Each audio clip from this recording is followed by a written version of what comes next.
This position comes from a game between world champions Magnus Carlsen and Viswanathan Anand.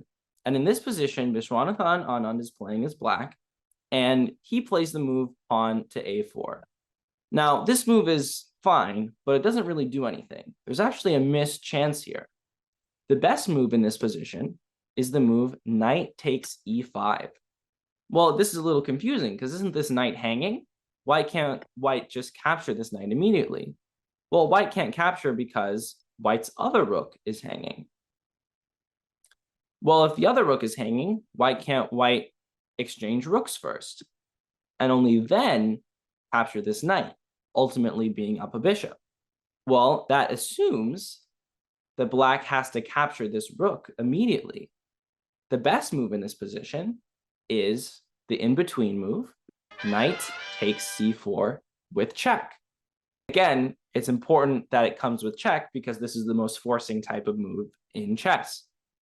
So now the king can threaten the knight a little bit, but the knight can move, and after the king finally settles on the d2 square, finally black can recapture this rook, and black has just won 2 pawns and is in a significantly better position than if they played the move pawn to a4.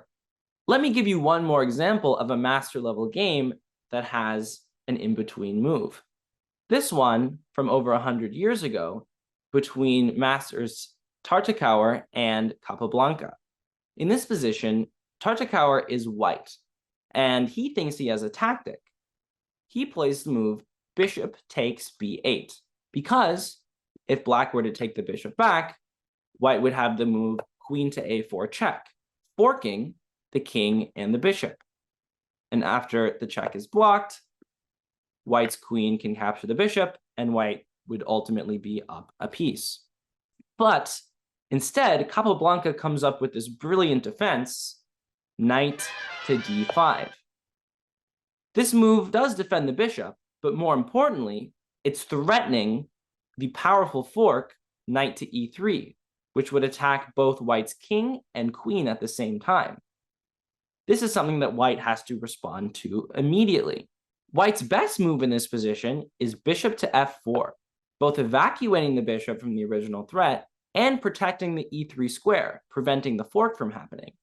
Now, the bishop is hanging, so why can't black just capture the bishop and call it a day? Well, if that happens, then white again forks the king and bishop, winning a piece in the same way that white did before.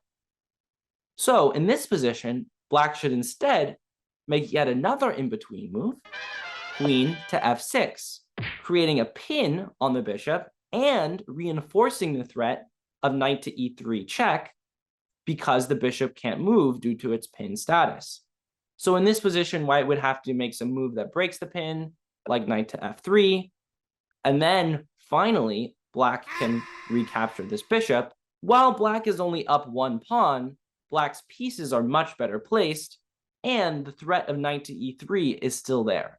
Hopefully you learned a little something about Zwischenzug / Intermezzo / in-between moves today, and can now use this tactic to surprise your opponents when they think they know what you're going to do. Good luck on your future chess games, and thank you for watching.